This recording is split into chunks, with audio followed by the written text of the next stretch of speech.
Ladies and gentlemen, welcome back to the On the Slab Horror Show, the show that we bring to you each and every Friday night. King, why do we do it on a Friday? We do it on Friday because Friday night is horror night, and it always has been. Always has been, always will be. 10 Absolutely. p.m. on the button. For those of you who don't know, including our guest tonight, who I'll introduce now in 1 second, 10 p.m. on a Friday night is usually after the watershed when Irish channels would show horror movies growing up. Probably for the King in the 80s, Yeah, 90s, and 2000s. It's a shame that they've kind of stopped it, but such is life. yeah. But We we were try and brought, keep it we were going for brought, that. we were brought up on that kind of Friday night 10 p.m. So we stuck with that as the kind of thing for our show, But go on, Greg. Absolutely. Right. As you can see, I have the King with me.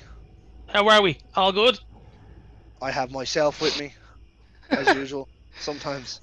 You're But here. tonight we have. So, over the last 2 weeks, we've seen guest or leading actress from the main one. We've had Crystal Martin. Um, we had Tatiana Bluchel, who was the special effects and creature design of the main one. Tonight, we're joined by the big one, the man behind the camera, the idea man, Mr. Steve, Stephen Lamorte. How are you, sir? I'm doing great. What an intro. I love that. gotta try you gotta try. Off the cuff, baby. Off the That's cuff. beautiful. You need to record the outgoing message for my cell phone. We will, Uh, we will. sure, why not? Absolutely. How are Welcome. you? Yeah.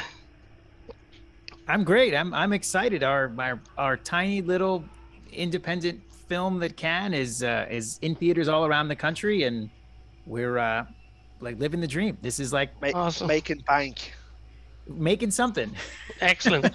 Stephen, is You know it what? like what date is it? We're on the 19th. We're recording this, and at Mhm. this particular time, this might go out a week later or whatever. What status is the film at now? Is it still in cinemas? It is still in theaters, yes. So basically, our original plan was to release the movie for free. We're a Mm, tiny, teeny little independent film. Our crew is around 15 people every day. We shot 14 days in May of this year. right. 6 months later, we're supposed to just drop the damn thing online, and we get the chance to be in theaters for one night. And then it turned into one weekend, and now we've been in theaters for 2 weeks, going up against Avatar, and Wow. we have no idea where it's Fuck going to go Avatar. next. But as of today, we are still in theaters. Fantastic news. That's great news, man. And it's Thank you. also great for the horror world as well, seeing independent movies making it to the cinema. Obviously, I brought it up to the girls over the last couple of weeks. The likes of Terrifier has obviously paved the way for independent films to make it to the cinema, Mm-hmm. and it's great because obviously you don't need big budget movies to make it to the cinema and then make all the money, and the independents being sold in a bargain bin somewhere where they could be just as good. So to see something like this make it to the cinema now, unfortunately, it's not in the cinema over here. But I'm sure we'll get it at some stage. Yeah. Definitely. Yeah. I mean, look, I think that one of my favorite things about horror is that it is an experience, right? You Yeah. can watch it at home, you can pause it, you can, look at your phone or get up and go to the bathroom with the lights on. But when you really do horror, you have to be in a room with people, lights off, sound up, but whether you're scared or you're laughing, it's silly or it's spooky. And I think to get people to go to the theaters, they want an experience, right? They want to put on 3D glasses and go to another planet. They want to be scared or shocked or laugh together. And I think horror is like the genre to do it. So I'm not at all surprised. The Mean One and Terrifier couldn't be more different. Our Mm, film is a zany, silly comedy, right? The scares are light. It's a Christmas movie. It's funny. And there's a place for both of them at the of theaters. course. You're gonna go to the Mean One, you're gonna laugh with your friends, eat popcorn, and yell, and it's very different than watching a human be disemboweled, in Yeah. Terrifier 2. Who knows what the next one will bring? But it's great that there people are going out and getting to see these, on the big screen and have that experience. Yeah. Absolutely, like you're more likely to get viewers the fact that it made it to the cinema, because obviously if it gets released, it can be easily missed, and we've seen it with a lot of really good horrors over the years. Myself and Carl were only talking the other day, and we brought up Ravenous. I don't know whether you've ever seen it, the '99 movie with Guy Pearce. I have not. No. No. So that came out in Oh, '99, right? And it slipped through the cracks with a load of really good movies. Obviously, it came out against Sixth Sense and stuff, Mm-hmm. but it didn't make it to cinema, so a lot of people missed it. No, I sorry, it made it to some cinemas, but it yeah, it didn't didn't make it to a lot. wasn't as successful as maybe it should have been. So, like to see independent movies now making it to the cinema, getting more well known. Obviously, this one it has become infamous as I keep calling certain films that have come out as of the last while. Like whether people like it or don't like it, they're going to go and see it. They're going to watch it when it comes out because of what it is. Well, I And also think that, it's gonna receive a lot of hate no matter what happens. All horrors do. well, and I think there's also, in 99 it wasn't as easy to connect with people, right? I mean, Yeah. in film, when we do like a test screening, the most important thing that you get, and we'll ask questions. What was your favorite scene? What was your least favorite scene? Who did you like? Who didn't you like? But the most important question is buried somewhere through the middle, which is, how likely are you to recommend this to someone else? Because all the billboards, in the world aren't as good as somebody, saying, I like this movie, you should Mm, watch it. And now with the internet, I think you could put a movie into theaters, and if a handful of people like it and tell another handful of people, that's worth way more than any marketing campaign could ever be.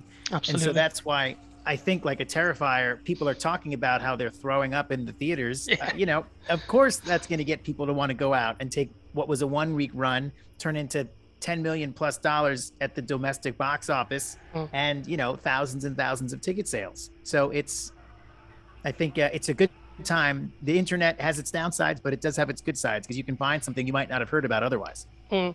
Do you think, Stephen? Do you think that we're entering maybe a new kind of successful era for horror? Maybe, as in, and I'm not saying like million, but maybe more of an acceptance of the horror film, maybe in the wider the wider mind like of people.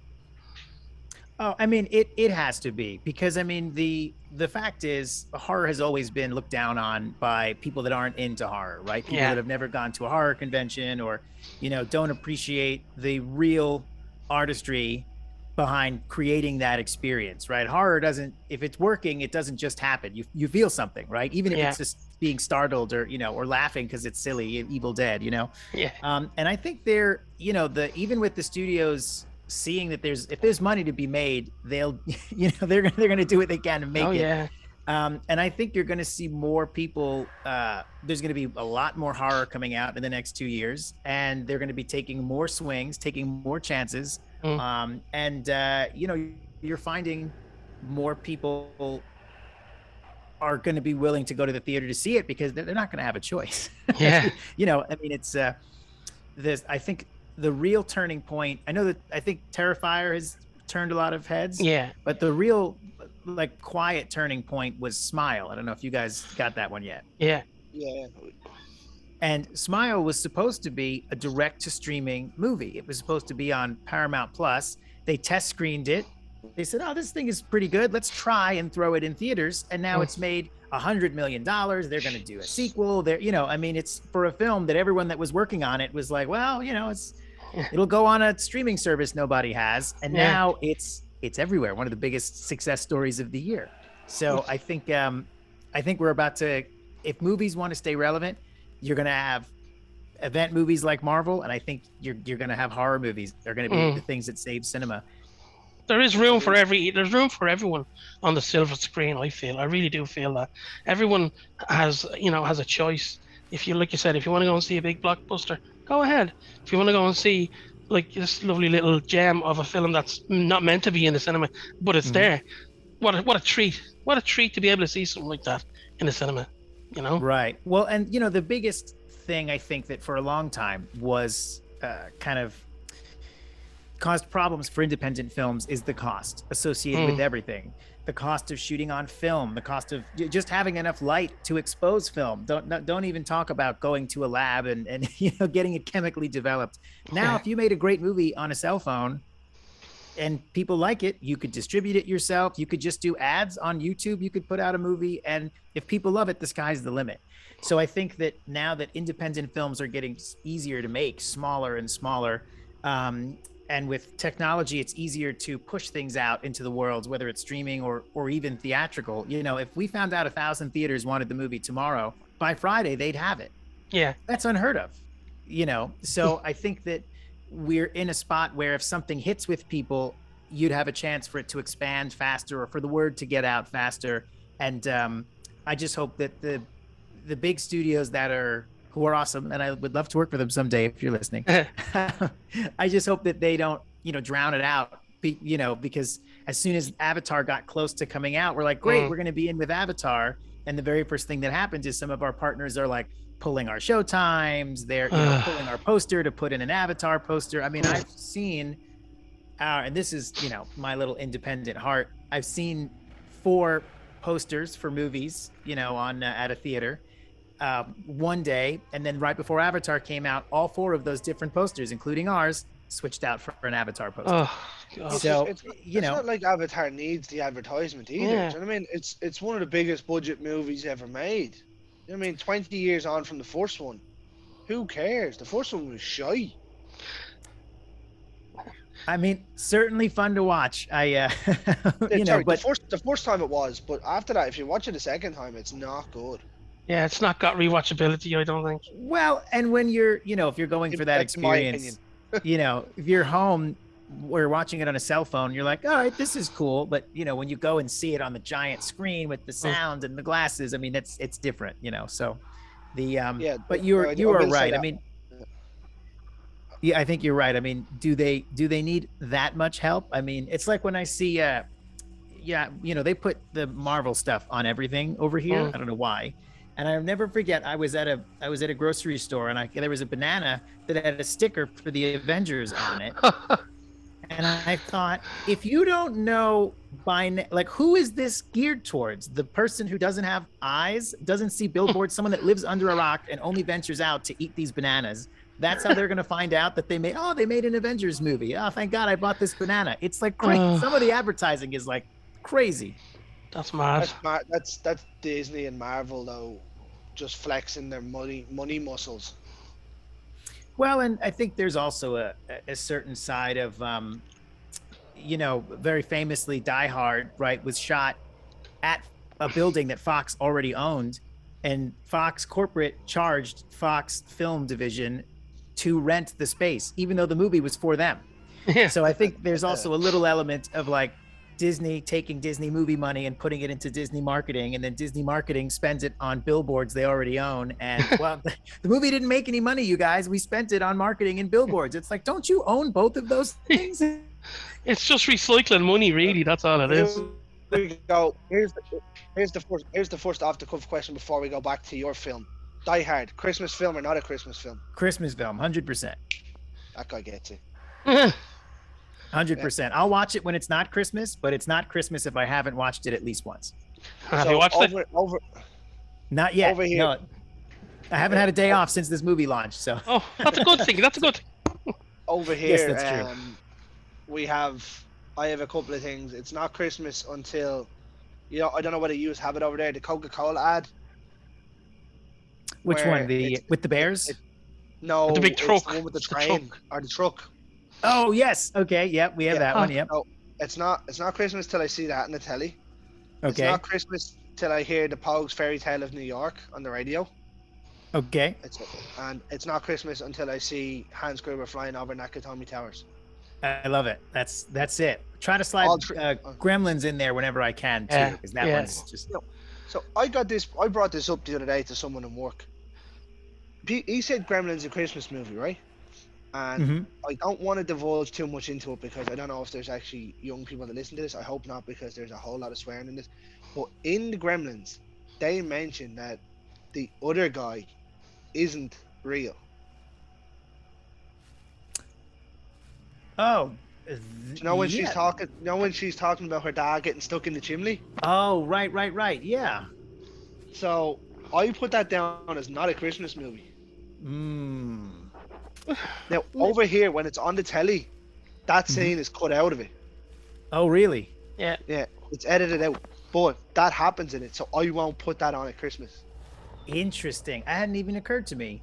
It's one of those, back from the golden age when scary It was movies were great though. still marketed to kids for some reason. It Yeah. was great. It is a great movie. But I mean, that's one of my favorites. I hadn't even. That's a good rule, though. If they mention about the other guy Yeah. that they, oh, Do you know something? Speaking of Christmas Now, films, I now was I've just watching. put it into you. you've got like that's gonna totally change everything for me. I was watching Trading Places the other day, Yes. and I mean, there's some of the language in that would not fly today, And even Mhm. I was watching, I was like, I even felt a little like 20 years ago, I would have watched that and not a bother to me, you know what I mean? But now, like because of the world surrounding me, not necessarily me, I just like, oh my god, I can't. You wouldn't get that on telly properly nowadays, No, you would not.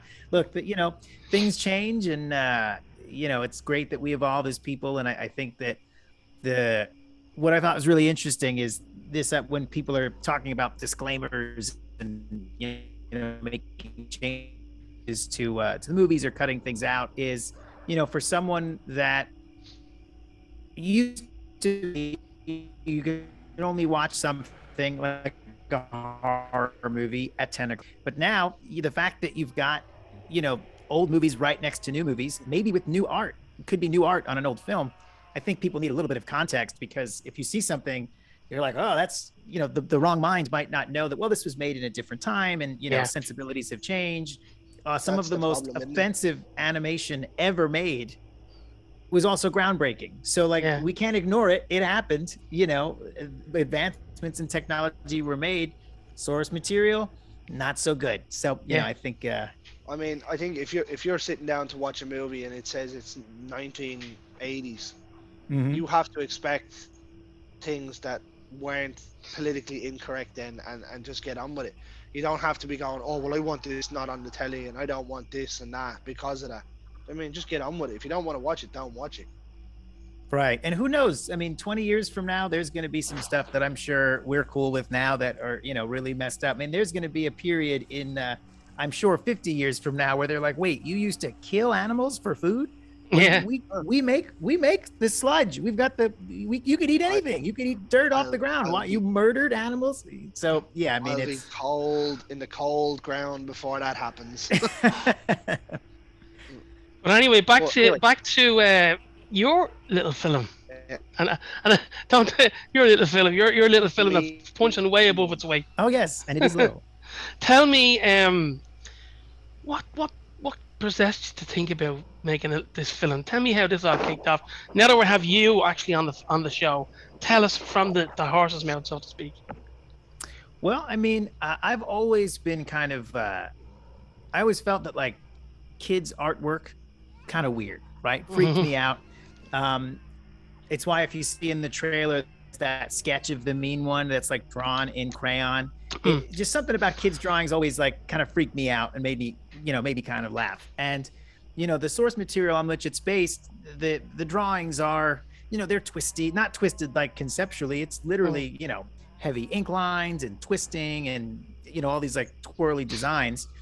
And when you look at some of the other versions of this character that have been done in movies, or even if I've been to the amusement park, Universal Studios, that has a whole land for the author, and at night they have scary actors in the castle area, and they have monsters in the magic area. There's no monsters in this kids land. It's just dark and there's a little bit of smoke and you're supposed to walk through it, and that is like the scariest shit I've ever seen. And it stayed with me. And I always thought, man, what if we could do like a monster version of one of these characters? And when you find this green Yeti, Bigfoot looking bastard who lives in the mountains, red eyes, messed up teeth, pissed off all the time. If he wasn't talking, what would he be doing? He'd be hating Christmas and eating people. And so sounds that's like kind Carl. of where the idea kind of spun off of. And the more you thought about it, the more you're like, oh, this makes a lot of sense. Yeah, that's brilliant. It's a brilliant concept. I think so. It's set perfectly. It's set perfectly, as you said there. Like the character that was designed thing could have easily went straight into her. Mm-hmm. And there And are probably look, and and probably should have. Well, I mean, the lesson of the movie is still really good, and I think that even our film has kind of a message to it. Not to spoil too much, but Yeah. the I think that we love these characters. The spirit of the story and stuff. A story of forgiveness. What is the true meaning of Christmas? All that is important. We don't want to mess with the original source material, but he's a giant green monster. He should eat somebody. Like, let's be real. Yeah. The townspeople think he eats people. What if he did? The I said it to Crystal. I said I've been waiting 20 years to see Cindy get hers. Yes. Well, Crystal's not nearly as obnoxious as some other versions of Cindy. Crystal is she's very likable, Cindy. So I don't know if you're going to want to see her get I've attacked, but it is a good time. I've also heard of people that I've talked to in the States that she's going to go down as one of the best final girls of the year. Oh, wow. Which is speaking a lot. I've heard that from probably about 15 or 20 different people that I've spoke to. Wow. Well, that's amazing. That's great. I mean, Crystal is. You think, like, as final girls this year, you've had obviously Jenna Ortega and the sister from Scream. Mm-hmm.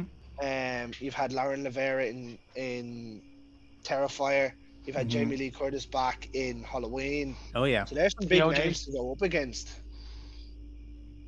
Yeah, I mean, and then you've obviously had Mia Goth in the success of X and Pearl. Right, and Pearl, yeah.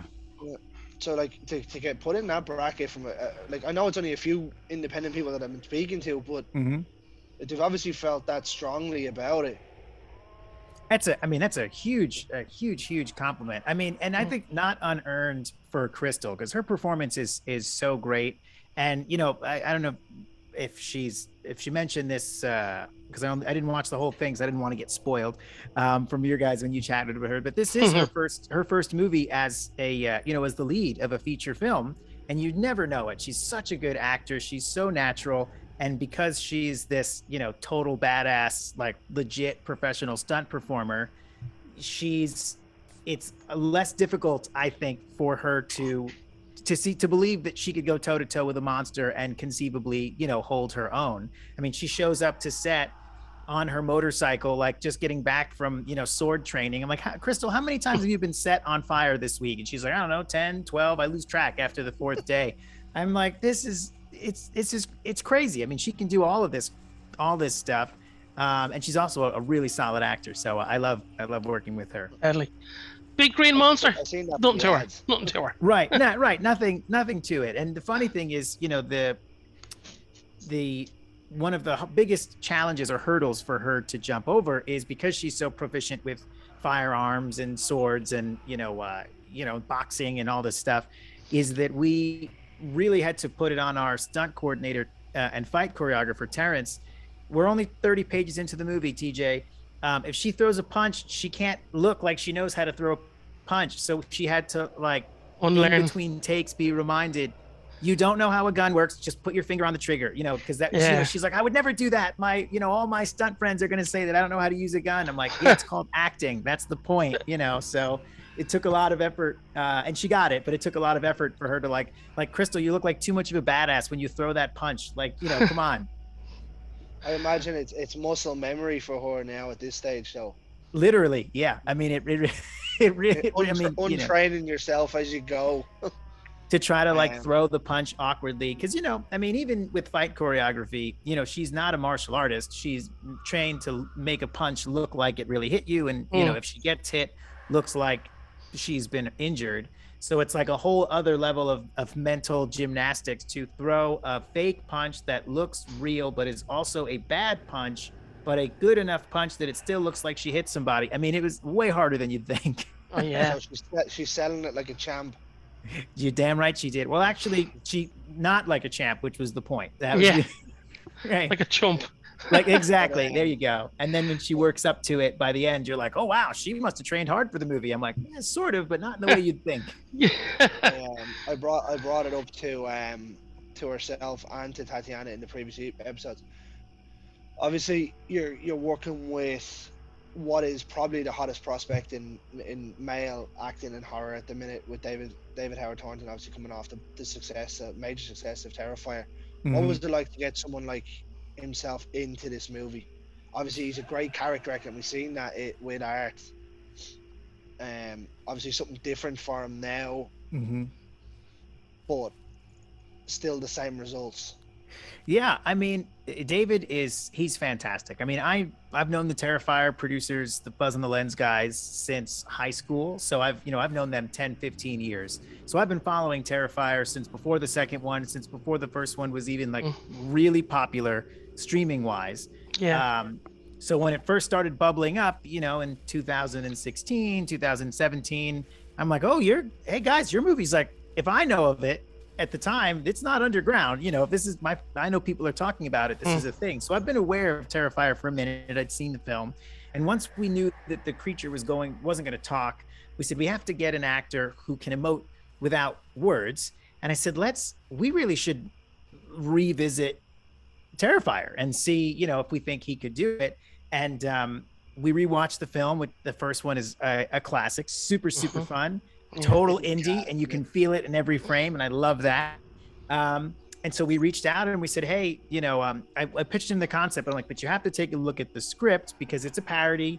It's not, this crazy, violent, gory, if someone's going to get hacked in the head, with Terrifier, that'd be where it would start. For us, we might cut away and cut to something else to make a joke out of it or make it funny.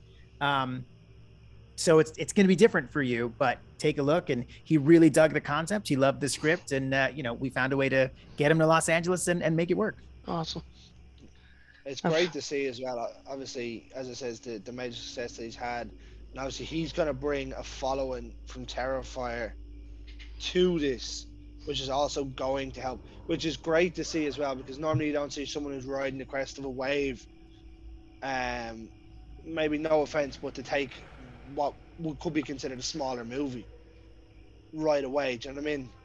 Yeah, I mean, definitely. I mean, it's not could be. It is empirically a smaller movie. I mean, our budget we don't even have the Terrifier 2 budget. I was trying to be nice there. No, it's look. No, hey, look. The smaller our movie, the better it looks when we do well. So I'm all for it. I'll tell you straight up, we don't even have the Terrifier 2 budget. We have like Terrifier 1 budget. I mean, we have next to nothing. We shot for 14 days. It is a smaller movie for sure. If you like, the whole marketing team is just me and my fiance. She also produced it and did the costumes and acts in the damn thing. Like we are a small, we're a small unit. And it's just so fantastic, that David, who is so huge in the horror community and has, is having an amazing year, which, I mean, I had a feeling Terrifier 2 was going to be big, but when Terrifier 2 was huge, we were like, thank you. We're going to be okay. We're going to be okay, everybody. Who wants a sandwich? We can have sandwiches. Yeah. We can eat today. We can eat today, right? Someone might actually see this damn thing. So we're, it's great. And we love it. And, one of the things I've always really enjoyed about horror movies is kind of the community and the convention. And like you said, there's horror movies for everybody, for sure. If you like haunted house movies or werewolf movies or sexy vampire movies or gory slashers or splatter films or comedies. I mean, there's something out there for everybody, and I love going to the conventions and seeing the different factions and who loves clowns and who loves Christmas. I mean, it's Christmas horror. I mean, it's so great and such a fun community to be a part of. Yeah. And Stephen, have you always been a part of is horror? Have you done any other kind of films other than horror, or is it horror that got you into making films, or give us a bit about your sci-fi was what got me into movies. I've always wanted to make a Star Wars film. I've done a couple of fan films and stuff. My first movies shot on high 8 analog were Star Wars movies, and I hand animated the lightsabers and stuff. And so I've always kind of loved the like Spielberg horror, Jurassic Park it's a horror movie for sure. Like you can't say that it's not. It's PG-13, it's adventure. When they melt that face in Raiders of the Lost Ark, that's horror. Like that's a fact. I mean, they ripped that guy's heart out in Temple of Doom, right? This is horror. And I think at the time I didn't realize that the excitement that I got from these like popcorn flicks meant that I was going to be drawn towards horror, you know? And it was only after I started making these, like action movies and stuff, where I had realized I like spectacle, but I like messing with the audience. You like to have them look here and scare them or create tension. Was it I think Alfred Hitchcock said, you could have a regular dinner conversation as a scene for 4 pages, and it could be run of the mill movie, but you tell the audience that there's a bomb under the table and it's going to go off in 3 minutes. That's going to be one exciting 4 minutes, same exact scene. So I love I love the genre and being able to kind of play with the audience and get a reaction, right? Making people laugh or shriek and stuff like that's. When people say they went to the movie and they yelled the whole time, I'm like, that's awesome, fantastic, do it. I think horror and comedy merge very well together, don't they? They do, they really do, especially when you consider like horror is about shock value, right? It's about kind of the extremes. I mean, it's not surprising that you would have as much nudity as you often do in a horror movie. And why even a bad horror film still is sometimes really, really fun. I mean, I love a film that we get compared to a lot, Jack Frost. I don't know if you've ever seen that. Yeah. With the killer snowman. Yeah. Like, just absurd, ridiculous, cartoonish. 2 is better than 1 though. Oh, I haven't seen the second one. I've seen the first one for sure. They made it. I have not seen. Shannon Elizabeth's in the second one. Oh wow! I didn't even realize there. Oh man, I'm gonna write that down. The first one is just campy and ridiculous. I think my favorite part in that whole film, they're investigating a dead body in the rocking chair, and it's rocking back and forth. And at one point, they stop the investigation. He's like, "Can you stop that?" And the guy takes his foot off the rocking chair, and it stops rocking. And you realize the deputies have been doing it the whole time. I'm like, this is fantastic. In no other format would this be socially acceptable to make that joke.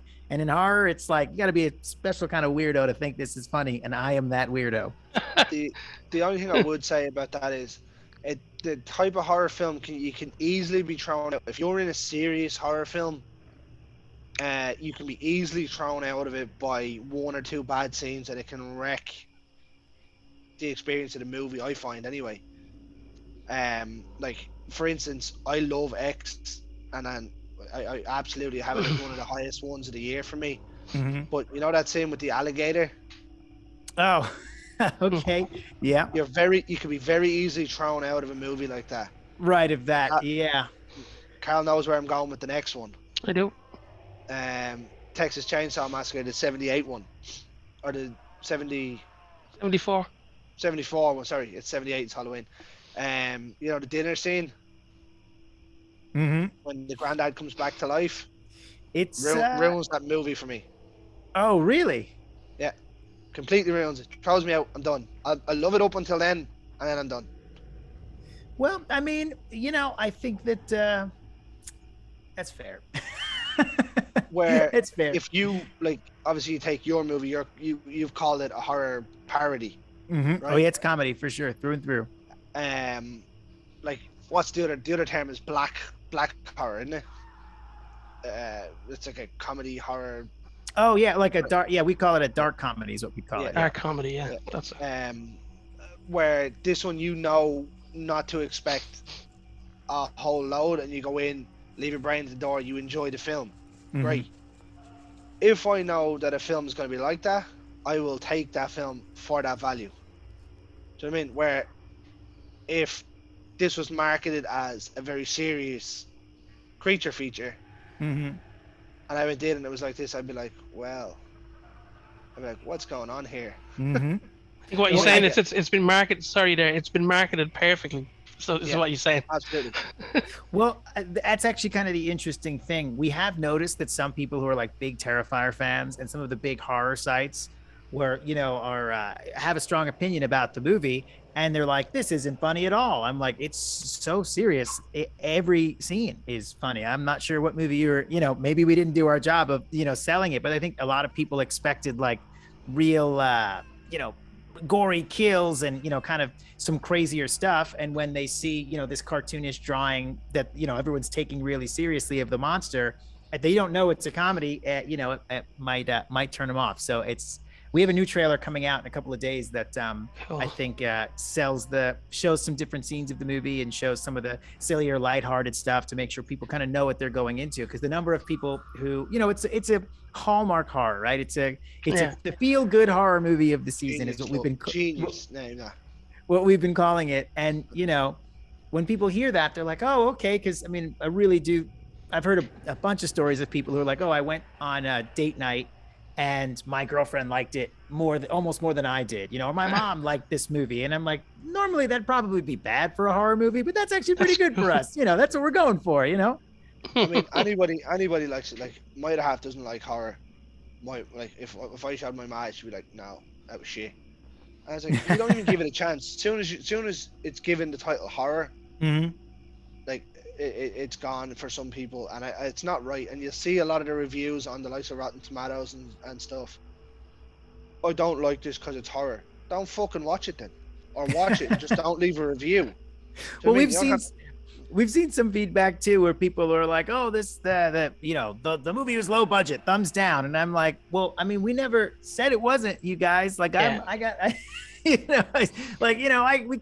the film myself, with my friends that I shoot with all the time. I mean, I'm a professional, but we're not Universal. So if you don't like that it's not low budget, maybe this film wasn't for you, I mean, it's that's what the one thing I don't like about Rotten Tomatoes. It'll write you down and down, and people are just being pedantic about it. Yeah, it's low budget. Okay, it was not made by a huge studio. Fine, it's not gonna have a high budget. It's a horror film. Okay, you knew what it was when you watched it. Right. Well, It's not the tale that I wanted to see or a version that I liked of it. Okay, fine. Just go on. Don't leave a review that's going to ruin it for other people. Right. Well, and I think too, that's one of the things that's been maybe causing people some headaches, even in the Marvel world. I don't know if you guys have all the TV shows yet, but Yeah, they come straight to Disney. Okay, great. So, people over here, I've seen a lot of people having a real issue with a Marvel movie, a TV show, because this one's clearly made for kids. And I don't like that because I wanted it to be like, I wanted it to be more like the movies, or, this one's clearly supposed to be a light comedy that's, geared towards younger women. And people are like, oh, that's, I don't like this because it's not like a comic. Spider-Man or something. Yeah. And you're like, yeah, it's not supposed to be like Spider-Man. They all say Marvel, but they are not the same. But yeah, so I think that there's a certain element of like, if you don't like horror movies or you don't like horror comedies, or, if you hate Hallmark movies, they're not all terrible. They're not for you. And that's okay. Exactly. That's okay. Lots of people like Hallmark movies. Let them have it, Yeah. And like I said, there's something for everybody. And if someone doesn't like it, great, that's fine. But if someone wants to watch it, there's nothing wrong with that. It's absolutely brilliant, And that's the great thing about, I suppose, everyone having a different opinion in life. That's one of the joys of life, is everyone is different, And that's fantastic. That's one thing we bring to the show as well. We'll review movies that are smaller or thing. If some director wants to reach out to us, obviously, like I said off screen about the one that did, and wants us to review the show, 100% we'll do it. No matter. I mean, whether we like it or not, I'll tell you the God's honest truth. I'm not going to turn around and say, oh yeah, your movie was brilliant, and it wasn't. I mean, I'm fairly honest with it. No lip service on this show, Yeah, I mean, you'd want to be thick-skinned coming in here, like. Tyrone, as you said, you'd like to come back on when the movie gets released over here, and we'll do it from there. But I'll tell you straight up, if I didn't like it, I didn't like it. I mean, I'll give you good parts and bad parts from it. But like, that's the best thing about films. Like, some of my favorite franchise of horror is Wrong Turn, and I know they're not great. Oh yeah, okay. I mean, I've never heard anyone who loves those. That's interesting. Loves. From 2 onwards, they get progressively worse. Like, it's all CGI, which is fine, but I enjoy the entertainment value of them. Do you know what I mean? It's not like I'm going, oh yeah, Friday the 13th is my favorite because it's a big one, or Scream. Scream's arguably the strongest film franchise in horror. Yeah, most consistent, yeah. Yeah, but I go with one that I like. Now, don't get me wrong, I love Scream. Right. But if I want to watch something for fun, I'll throw on one of the Wrong Turns, bar number 3, because it's terrible. That's what's great about, kind of a fan base and being able to take ownership of the thing that you like. Some people like the new Halloween. Some people don't. Personally, I did. I really dug the first one of the new three, Mm, 2018, because I felt it was modern enough, but classic enough of like just the, if I had to describe what Halloween was about to someone who had never seen it, I felt this movie is a great entry point into the series, polished enough that, you know, someone who doesn't like a movie that's noisy or grainy or, you yeah. know, the makeup effects look a little retro. Um, you know, it's still exciting, still fun, but didn't drift too far. The two newer ones, I appreciated what they're going for. You can't do the same thing over and over again, but I definitely like the first one, 2018, and it Mm, actually inspired a lot of what's in the mean one. awesome. Oh yeah, 18 was definitely the strongest of the new three. There's no doubt about that. Why that you saying that inspired it? I'm imagining that'd be the way that it's shot and the way the character condones himself. Is it?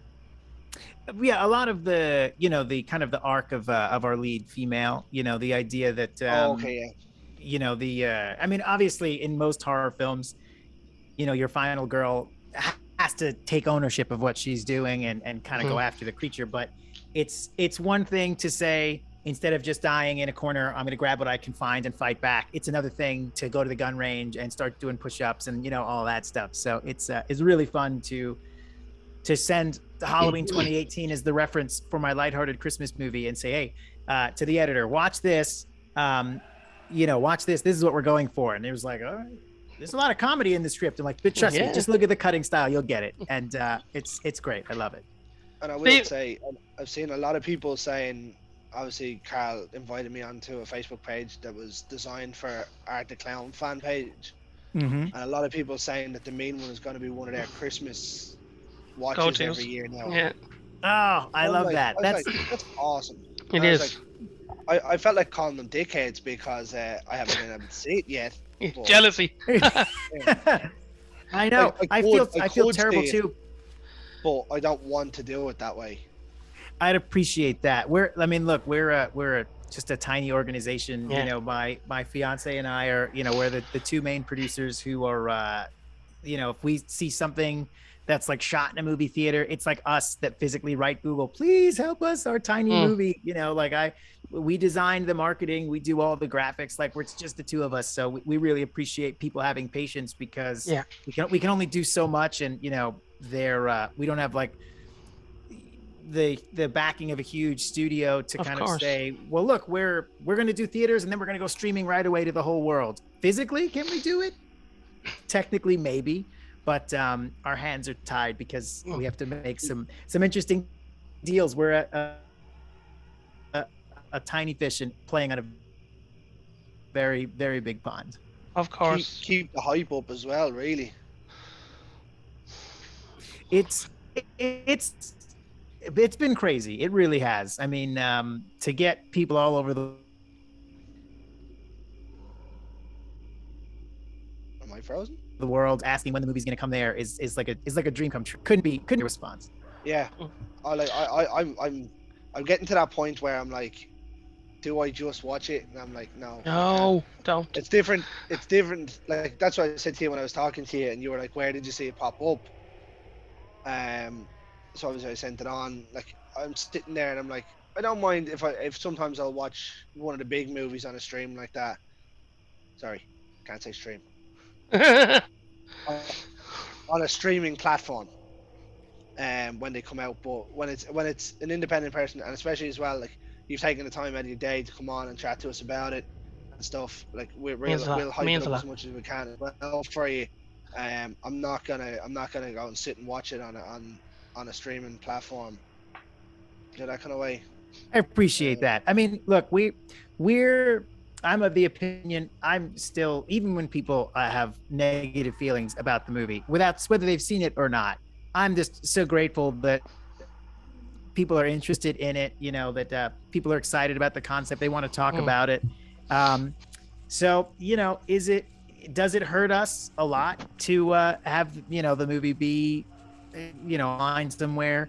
Yeah, it's tough, especially when so many people donated their time. And I really want to be able to pay them, you know, to thank them for, you know, like the person that made all the shirts, right? I mean, shout out to, I mean, she just a friend of my fiance's who was like, look, if you design it, just buy the shirts and I'll print them for free. Like all those little favors of people coming in. Can I borrow your goat? I have a list of all of them. I would like to see those people get paid. Of course.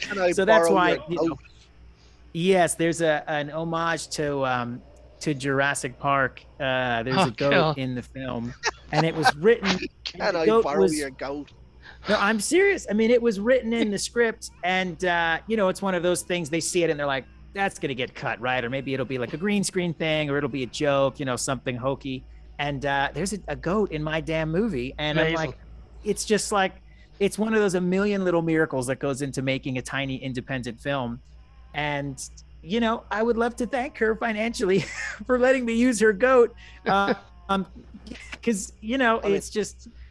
You just want to take care of those people, and that's why if I could give the movie to the world for free, I totally would. But so many people work so hard, and I just want to be able to thank them. I've got to ask the question now before we move on. How do you even have a conversation asking someone, "Can you have their goat"?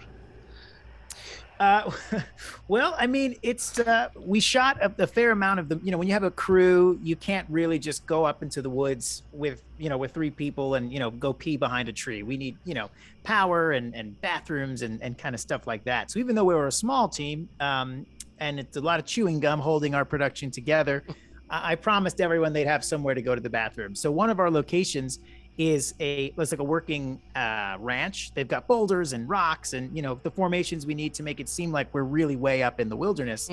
And it's a vegan ranch, so they have all of these animals, but they did make us have lunch out of respect for the emu and the dogs and the cows and stuff. They're like, can you please eat vegan for that day and have your crew not eat any meat? We said, that's no problem. And we come back to this location a few days later, and I'm like, the scene calls for a goat. They have a goat. Can we ask them if we can use their goat? And they're like, but what happens to the goat in the movie, right? I'm like, yeah. And they're like, and that they didn't want us eating the goat. They didn't want you eating meat on location.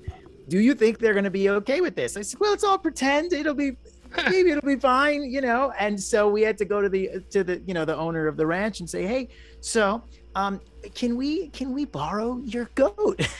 And she was like, for what? I'm like, you could be here the whole time, but we have the scene with the monster, and and we talked it through, and she was like, well, as long as you don't do this and this on screen, no problem. And so she trotted the goat out. I think his name was Leon or something. He worked for Carrots.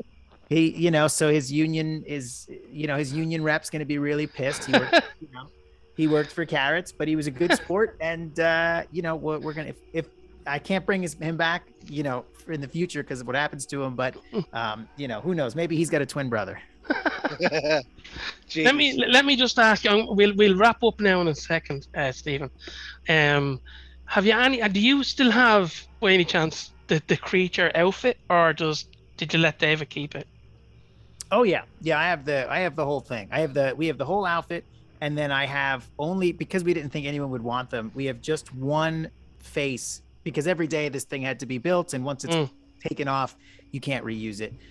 So we have one face left, and we have the original suit and the gloves and the shoes. And awesome.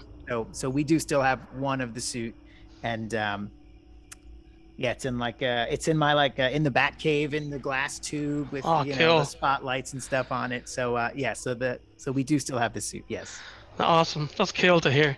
That's gonna be used at cons. Has to be. Conventions. No doubt in my mind that you will be brought to cons for this.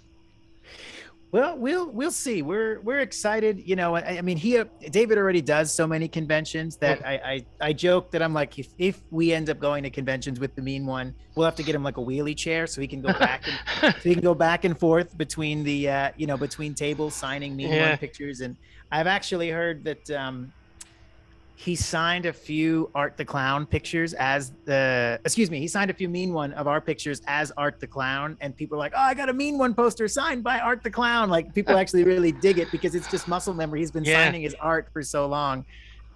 So that's if you could get him to do it, I think that's like a one of one, specialty one-off thing. Well, look, I mean, Stephen, it'll be great.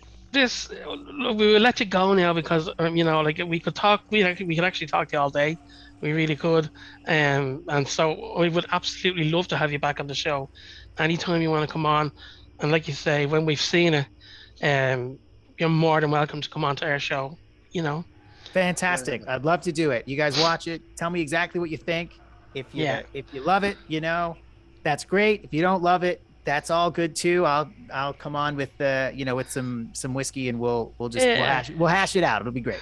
Well, I have to say, I just want to say we're very appreciative of the association now that we have with your film, which happened organically, which is the way we do our thing. So we Mhm. just want to say thank you to yourself, Crystal, and Tatiana as well. So it's been fantastic. The last couple of shows we've done have been really really fun, and exciting for us, and we hope for you guys as well. I love it. You guys are supporting independent horror movies. The best thing you could do if you want to see more movies like this get made is go see them and tell people about it. So, this if you're into supporting, the industry and supporting movies like this, you guys are on the front lines. You're our best hope for staying alive, both as a movie and as an industry. So thank you. No problem, no problem. And Um, we wish you every success, and obviously we hope yes. it kicks on like Terrifier did and holds on for more till I'd even say after the Christmas. I know obviously places closed for Christmas, but like you are Hey, gonna get up to the 22nd, is it? as of now, we're going to be in theaters in the United States until the 22nd. I'll know in the next 48 hours if we did well enough to be around for Christmas, because that week between Christmas and New Year's is a great time for Christmas movies. All movies, really, to when Mm, people have nothing to do and they're not at work, they're hanging out, and they're going to go see movies. And I know a lot of people who still don't realize that our days are numbered. so they're like, oh, I'm going to catch it, after Christmas. And I'm like, I don't know that you can, buddy. You might want to get out there now. So I'll know shortly if we're going to be around until Christmas, and then from there, who knows? But we're grateful for everybody that wants to see it, and anyone that can't right now, we're sorry. We're working on it. But as it's soon as I okay. know when it's going to play for you guys, I'll let you know, and I'll be back. Awesome. Absolutely. You did also say you have a new trailer coming out. If you send that on to us, we'll certainly put it out and share it out for you as well. Oh, great! It'll Absolutely. be dropping, I think, like right after Christmas, I believe. It'll be a new trailer, new footage, and kind of make sure people know you're coming to see a funny movie. So come on down and have a laugh. Excellent. Absolutely. Excellent. Listen, Stephen, it's been fantastic. As I said again, having a chat with you. We've really enjoyed this, and happy holidays, obviously, Thank and you. have a Appreciate it. great Christmas. And do you have anything to say before we go? No, if you haven't seen the movie and you want to stay in touch, find out when it's going to play and where, you can follow the film at The Mean One Movie. So that's on Instagram and on Facebook. It's The Mean One Movie. And if you want to stay connected to me, I'm, on Instagram is the easiest way to find me at Steven Lamorte. And as soon as we know where it's going to go, if you subscribe on our website, you'll be able to be the first one to know. Awesome. Awesome. Okie dokie. Greg, take us home. Shall we do it one more time this week? Let's do it. Ladies and gentlemen, in the words of the great George A. Romero, stay scared. Woo!